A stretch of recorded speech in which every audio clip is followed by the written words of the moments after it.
Olá, dando continuidade à nossa cadeira de Sociologia do professor José Roberto. Hoje nós vamos falar sobre patrimônio cultural. Nosso grupo é formado por mim, Ana Catarina, Antônio Carlos, Demétrios, Helder e Jéssica. E primeiro, a ideia que a gente precisa ter é uma definição bem realística, um conceito bem formado do que é patrimônio cultural.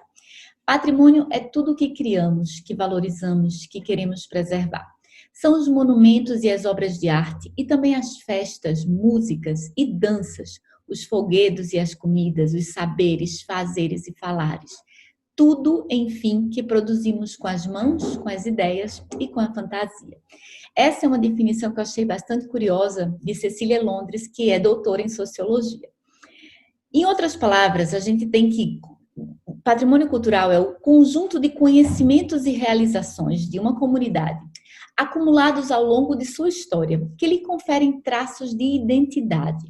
A partir do patrimônio, nos tornamos únicos. Por outro lado, a diversidade cultural por si só pode ser considerada um dos maiores patrimônios da humanidade. Etimologicamente falando, a palavra patrimônio vem de pater, que significa pai e tem origem no latim. Patrimônio é o que o pai deixa para o filho. Assim, a palavra patrimônio passou a ser usada quando nos referimos aos bens ou riquezas de uma pessoa, de uma família ou de uma empresa. Essa ideia começou a adquirir sentido de propriedade coletiva com a Revolução Francesa no século XVIII. Em 1937, havia um decreto-lei número 25, que falava sobre o patrimônio histórico e artístico nacional. Ele definiu que, no artigo 1º, que constitui patrimônio histórico e artístico nacional o conjunto de bens móveis e imóveis existentes no país e cuja conservação seja de interesse público, que por sua vinculação aos fatos memoráveis da história do Brasil, quer por sua excepcional valor arqueológico e etnográfico, bibliográfico ou artístico. Então, essa era a definição de patrimônio em 1937. Já em 1988, com a Constituição Federal, ela mudou um pouquinho, e aí eu vou comentar sobre isso logo adiante. Primeiro, no artigo 216, ela define patrimônio cultural brasileiro como os bens de riqueza, os bens de natureza material e imaterial, tomados individualmente ou em conjunto, portadores de referência à identidade, à ação, à memória dos diferentes grupos formadores da sociedade brasileira, nos quais se incluem 1. As formas de expressão, 2. Os modos de criar, viver e fazer, 3. As criações científicas, artísticas e tecnológicas, 4. As obras, os objetos, documentos, edificações e demais espaços destinados a manifestações artísticos culturais. E 5. Os conjuntos urbanos e sítios de valor histórico, paisagístico, artístico, arqueológico, paleontológico, ecológico e científico.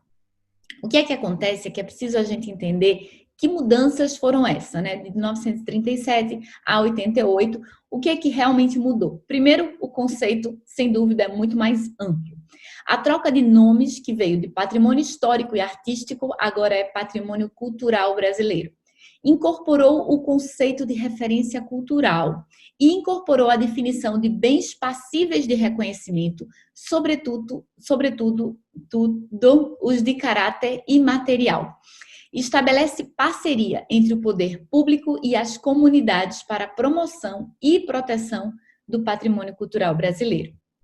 Então, é importante a gente também, aqui na definição, falar sobre o IPHAN, que é o Instituto do Patrimônio Histórico e Artístico Cultural, que realiza a gestão do patrimônio cultural brasileiro e dos bens reconhecidos pela Organização das Nações Unidas para a Educação, Ciência e Cultura, que é a Unesco, como patrimônio da humanidade.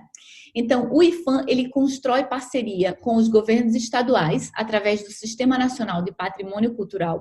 Ele pertence à Secretaria Especial da Cultura do Ministério de Turismo e tem as funções de proteger o patrimônio local, preservar o patrimônio cultural brasileiro, fortalecendo as identidades, garantir o direito de memória e contribuir para o desenvolvimento socioeconômico do país. Interessante a gente observar que é uma foto de uma reunião do Conselho Consultivo do Patrimônio Cultural, onde eles têm a função ali, eles têm a capacidade de examinar, apreciar e decidir sobre o tombamento e o registro de bens culturais. Esse conselho é formado por representantes de instituições públicas e de áreas afins, além de representantes da sociedade civil e das entidades profissionais de notório saber na área de preservação de patrimônio. A curiosidade é que qualquer cidadão, organização da sociedade civil ou instituição pode pedir a instauração do processo de reconhecimento de bens de natureza material por meio do tombamento federal. Já o registro de bens culturais de natureza imaterial, ela pode ser solicitada por associações da sociedade civil, secretarias estaduais, municipais e do Distrito Federal, por instituições vinculadas ao Ministério do Turismo e pelo próprio secretário especial de Cultura. Então, depois dessa introdução, a gente, a partir de agora, vai falar especificamente sobre cada um dos patrimônios, sejam material, imaterial, arqueológico e mundial, através dos nossos colegas. Obrigada. Olá, eu me chamo Jéssica e vou dar continuidade à apresentação do nosso trabalho. Irei falar sobre o patrimônio material e imaterial, mas antes gostaria de mencionar a Constituição Federal de 1988, dos artigos 215 e 216, que Ana já mencionou, mas eu gostaria de falar que foi essa lei que ampliou a noção do patrimônio cultural, ao reconhecer a existência de bens culturais de natureza material e imaterial, instituído pelo Decreto de número 25, de 30 de novembro de 1937, que é adequado principalmente à proteção de edificações, paisagens e conjuntos históricos urbanos. Bem, o patrimônio material protegido pelo IPHAN, ele é composto por um conjunto de bens classificados segundo a sua natureza, conforme os 4 livros de tombo: arqueológico, paisagístico e etnográfico, histórico, belas artes e das artes aplicadas.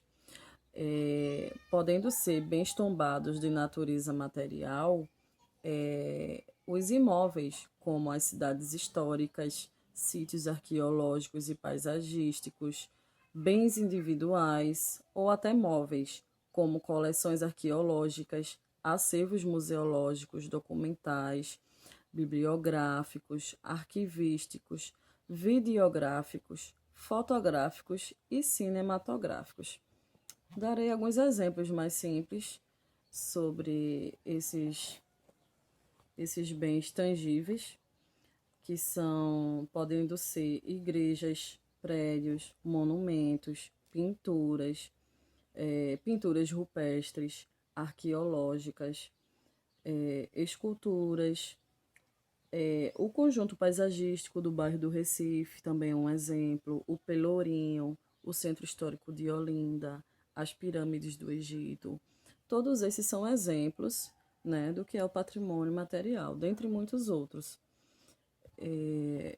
Dando sequência ao que é o patrimônio material, eles são bens culturais de natureza imaterial, ou seja, são práticas, expressões da vida social, manifestada por meio dos saberes, dos fazeres, das celebrações, dos ofícios, formas e expressões cênicas, plásticas, musicais ou lúdicas, as lendas, os costumes. Dando outros exemplos, como a música e dança, como o nosso frevo, o forró, o maracatu, a capoeira, o modo de fazer e preparar comidas, como o bolo de rolo, a tapioca, feijoada, o queijo que é produzido, preparado em Minas, eventos como até eventos religiosos, como por exemplo a missa do vaqueiro, e a literatura de cordel, Todos esses são exemplos do que é o patrimônio imaterial. E nos artigos já citados anteriormente, reconhece-se a inclusão destes no patrimônio a ser preservado pelo Estado, em parceria com a sociedade. O patrimônio imaterial é transmitido de geração em geração. É uma herança cultural, é recriada pelas comunidades e grupos em função do seu ambiente, de sua interação com a história, gerando um sentimento de identidade e pertencimento, certo?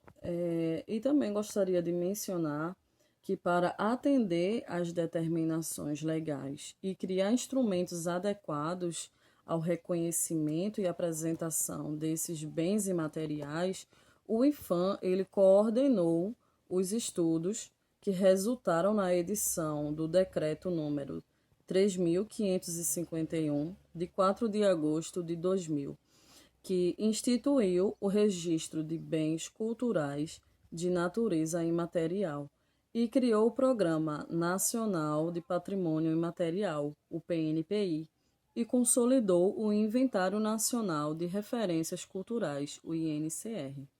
Obrigada. Bom, meu nome é Helder e eu vou dar continuidade ao trabalho. Eu vou falar um pouco sobre patrimônio mundial.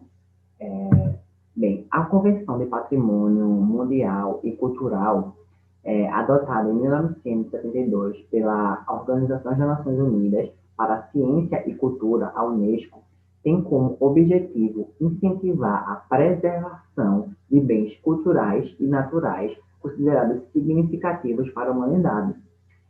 Trata-se de um esforço internacional de valorização de bens que, por sua importância como referência e identidade das nações, possam ser considerados patrimônios de todos os povos. Cabe aos países signatários desse acordo indicar bens culturais e naturais a serem inscritos na lista de patrimônio mundial. As informações sobre as informações sobre cada candidatura são avaliadas pelos órgãos assessores da convenção. E sua aprovação final é feita anualmente pelo Comitê de Patrimônio Mundial, que é composto por 21 países representantes. O Brasil ratificou a convenção em 1978. De acordo com a classificação da Unesco, o patrimônio cultural é composto de monumentos, grupos de edifícios ou sítios que têm um valor universal. Para estimular governos, organizações não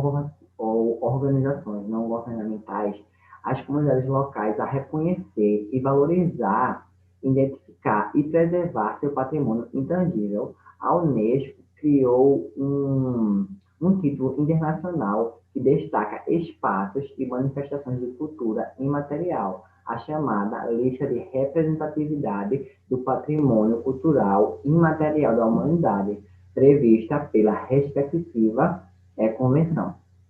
Bom, agora eu vou falar um pouco sobre educação patrimonial. A educação patrimonial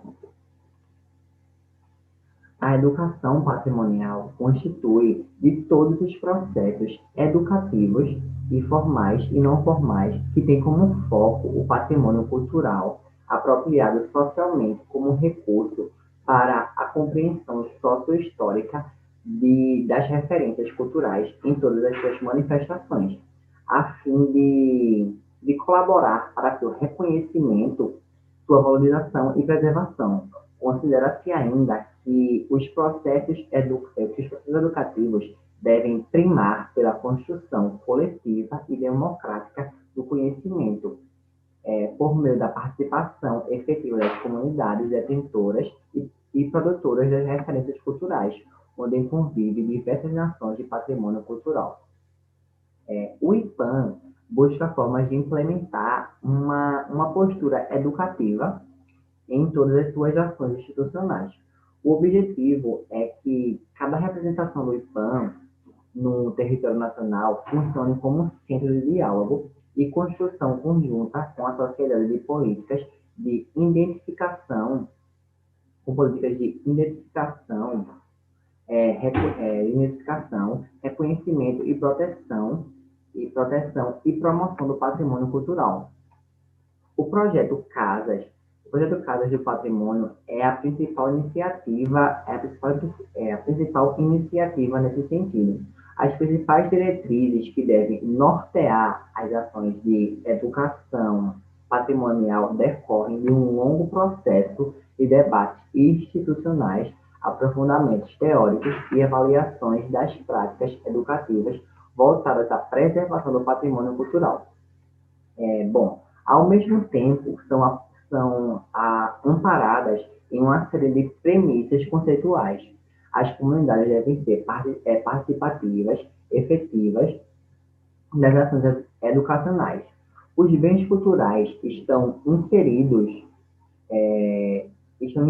nos espaços de vida das pessoas. A educação patrimonial é um processo de mediação. O patrimônio cultural é um campo de conflito. Os territórios são espaços educativos. As ações educativas devem levar em conta as políticas públicas e é necessária uma abordagem transversal e dialógica da educação patrimonial. Bom dia, eu vou falar sobre patrimônio arqueológico. Patrimônio arqueológico é importante primeiramente diferenciar arqueologia de paleontologia. A arqueologia ela trata das ocupações humanas de vários povos que ocuparam ao longo do tempo um determinado lugar. A paleontologia cuida dos animais, seres vivos em geral, que ocuparam inclusive o planeta Terra. Aí temos no caso os famosos dinossauros. O patrimônio arqueológico ele integra o patrimônio cultural material. Então, por isso, ele é protegido pelo IPHAN, pelo Instituto do Patrimônio Histórico Artístico Nacional. E ele é protegido através de dois instrumentos. O cadastro, existe um cadastro nacional dos sítios arqueológicos, existe no Brasil 26 mil sítios arqueológicos cadastrados. E também, dentro do IPHAN, existe o Centro Nacional de Arqueologia. E, além do processo de cadastramento, do cadastro, existe também o processo do tombamento. Assim como outros patrimônios culturais, o patrimônio ecológico também sofre um processo de tombamento, obedecendo procedimentos administrativos, obedecendo critérios. No Brasil, nós temos 18 tombos arqueológicos. Nós temos 12 sítios arqueológicos e 6 coleções de arte de museu. Sim, é possível também que os achados de arqueologia, que são sepulturas, copos, utensílios domésticos em geral, paredes, podem ser, determinada situação, levados ao museu e ser uma coleção de arte e isso receber um tombo. Nós temos 6 coleções de arte então de museus que são nessa situação e os demais são sítios arqueológicos tombados. Dentro desses sítios arqueológicos tombados é importante a gente registrar dois, principalmente pela sua importância, seja mundial, brasileira e nordestina. O primeiro é o sítio arqueológico do Serra da Barriga, porque ele trata do Quilombo dos Palmares, a preservação arqueológica do Quilombo dos Palmares. Para quem não sabe, o Quilombo dos Palmares foi um quilombo de resistência durante 70 anos, tanto tempo quanto a União Soviética, aqui no Brasil, que fica entre a região de Pernambuco e Alagoas. Tanto que até hoje, se a gente procurar os quilombos remanescentes aqui no estado de Pernambuco, a maioria deles estão em 6 coleções de arte de museu. Sim, é possível também que os achados de arqueologia, que são sepulturas, copos, utensílios domésticos em geral, paredes, podem ser, determinada situação, levados ao museu e ser uma coleção de arte e isso receber um tombo. Nós temos 6 coleções de arte, então, de museus que são nessa situação, e os demais são sítios arqueológicos tombados. Dentro desses sítios arqueológicos tombados, é importante a gente registrar dois, principalmente pela sua importância, seja mundial, brasileira e nordestina. O primeiro é o sítio arqueológico do Serra da Barriga, porque ele trata do Quilombo dos Palmares, da preservação arqueológica do Quilombo dos Palmares. Para quem não sabe, o Quilombo dos Palmares foi um quilombo de resistência durante 70 anos, tanto tempo quanto a União Soviética, aqui no Brasil, que fica entre a região de Pernambuco e Alagoas. Tanto que até hoje, se a gente procurar os quilombos remanescentes aqui no estado de Pernambuco, a maioria deles estão na região de Garanhuns, que é colada com essa antiga região da fronteira com Alagoas, e a Serra da Barriga fica em Alagoas. O outro sítio arqueológico que eu ressalto a importância, que além de ser tombado nacionalmente e faz parte de um patrimônio mundial considerado pela Unesco, é a Serra Nacional da Capivara, no Piauí, onde a cientista Nied Guidon, junto com outra equipe de cientistas franceses, eles não só encontraram vários vestígios de povos que habitaram lá, pinturas rupestres, mas também eles observaram que eles questionaram inclusive algumas teorias sobre o aparecimento do chamado homem americano, se ele teria surgido inclusive a partir daquela região e não deslocamento da Ásia vinda pelo Estreito de Bering e descendo pela América do Norte. Então é um lugar, um sítio arqueológico tombado também de repercussão mundial. Para finalizar, eu queria falar de 2 sítios cadastrados que são aqui do estado de Pernambuco. O primeiro é o Forte Orange, que é um sítio arqueológico importante, histórico, e foi feito todo um trabalho pela Universidade Federal de Pernambuco, do Departamento de Arqueologia, principalmente na área de arqueologia histórica, em que constatou que lógico que eu ressalto a importância, que além de ser tombado nacionalmente e faz parte de um patrimônio mundial considerado pela Unesco, é a Serra Nacional da Capivara, no Piauí, onde a cientista Nied Guidon, junto com outra equipe de cientistas franceses, eles não só encontraram vários vestígios de povos que habitaram lá, pinturas rupestres, mas também eles observaram que eles questionaram inclusive algumas teorias sobre o aparecimento do chamado homem americano, se ele teria surgido inclusive a partir daquela região e não deslocamento da Ásia vinda pelo Estreito de Bering e descendo pela América do Norte. Então é um lugar, um sítio arqueológico tombado também de repercussão mundial. Para finalizar, eu queria falar de 2 sítios cadastrados que são aqui do estado de Pernambuco. O primeiro é o Forte Orange, que é um sítio arqueológico importante, histórico, e foi feito todo um trabalho pela Universidade Federal de Pernambuco, do Departamento de Arqueologia, principalmente na área de arqueologia histórica, em que constatou que o Forte Orange original está no subterrâneo, está abaixo do forte que está construído lá, que é uma construção portuguesa, e o que está abaixo é a construção holandesa. Outro sítio arqueológico cadastrado de Pernambuco, é muito importante, quem puder também visitar, é o Vale do Catimbau, que fica na cidade de Buíque, ali no chamado Sertão do Mochotó. E Buíque, ou também alguns consideram Agreste Meridional, Buíque é perto da região de Arco Verde, e o Vale do Catimbau eu tive a oportunidade de ir. Quem vai não esquece, porque além das pinturas rupestres, principalmente os vestígios arqueológicos de lá, são as pinturas rupestres, que são muito bonitas, interessantes. A própria região é um espetáculo na natureza, né? É uma geografia, uma vegetação muito bonita. Então, essa era a questão que eu queria colocar sobre patrimônio ecológico. Então, o patrimônio ecológico, ele vê todas as ocupações humanas que ocorreram em determinado lugar. No Brasil é protegido pelo IPHAN, e o IPHAN tem um processo de cadastro e tem um processo de tombamento. Então, pessoal, era isso. Obrigado. Meu nome é Antônio Carlos e eu vou falar sobre licenciamento ambiental e posteriormente sobre estatística e indicadores culturais.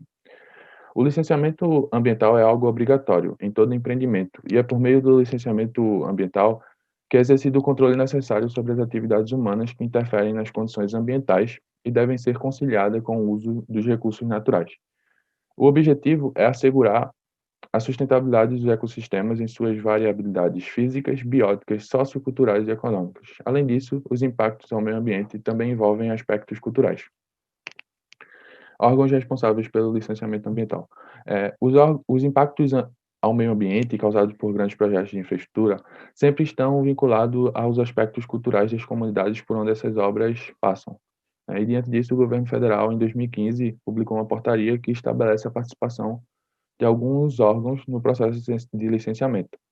Esses órgãos são o IPHAN, a FUNAI, a Fundação Cultural dos Palmares, o Ministério da Saúde e o IBAMA. Vale salientar também que existe a participação de órgãos estaduais e municipais no licenciamento. O CONAMA. O CONAMA é um órgão consultivo e deliberativo do Sistema Nacional do Meio Ambiente, o SISNAMA, e ele existe para assessorar o governo. Também cabe ao CONAMA criar normas e determinar padrões compatíveis com a exploração adequada, né, equilibrada do meio ambiente. Essas normas que o CONAMA cria, elas também têm um poder como se fosse um poder de lei. Um exemplo disso é a resolução de 23 de janeiro de 1986, que define que no mínimo deve ser considerado, antes da implementação desses projetos, os impactos aos sítios e monumentos arqueológicos, históricos e culturais das comunidades, as relações de dependência entre a sociedade local e os recursos ambientais e a potencial utilização futura desses recursos. A avaliação de impactos ao patrimônio cultural. O IP é um instrumento que permite identificar e proteger o patrimônio cultural. Tem como função justamente isso, proteger o patrimônio cultural e contribuir também para o entendimento da formação da sociedade brasileira. Um exemplo dessa importância da importância do IP é a descoberta do sítio arqueológico do Cais do Valongo, que foi declarado Patrimônio Mundial pela Unesco em 2017. Ele foi declarado Patrimônio Mundial porque é o principal cais de desembarque de escravos nas Américas.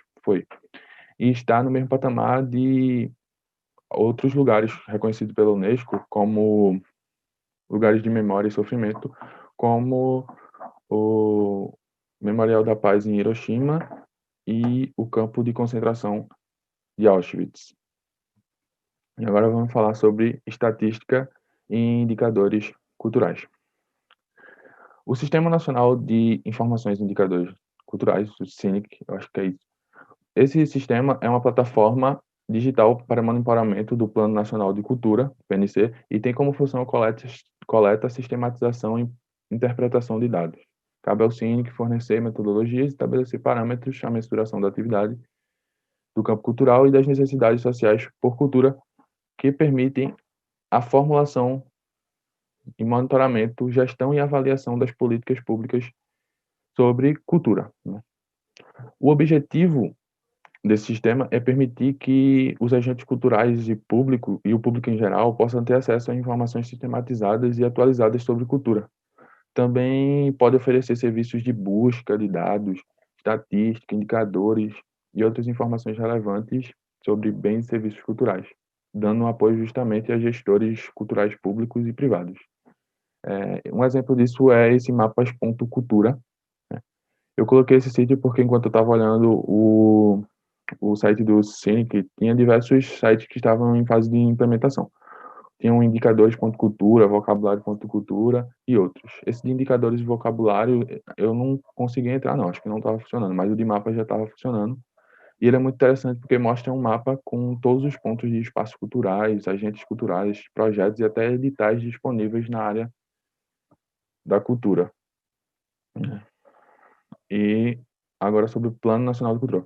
O PNC O Plano Nacional Cultura é um conjunto de princípios, objetivos, diretrizes, estratégias, ações e metas que orientam o poder público na formulação de políticas culturais, previsto no artigo tal, tal, tal. Enfim, algumas curiosidades sobre o PNC é que ele foi elaborado após a realização de fóruns e seminários e consultas públicas com a sociedade civil a partir de 2005. O prazo de vigência do PNC é de 10 anos, e como ele foi aprovado em 2010, a validade dele acaba agora em 2020, em dia 2 de dezembro de 2020. Ele possui 3 eixos norteadores, que é a cultura como expressão simbólica, a cultura como direito à cidadania e a cultura como potencial para o desenvolvimento econômico. O responsável pela execução do PNC é a Secretaria Especial da Cultura, né? Que antes era Ministério, agora é Secretaria. A adesão desse plano ele é voluntária por estados e municípios. Ele possui 53 metas, e como eram muitas metas, eu não listei aqui. E é isso.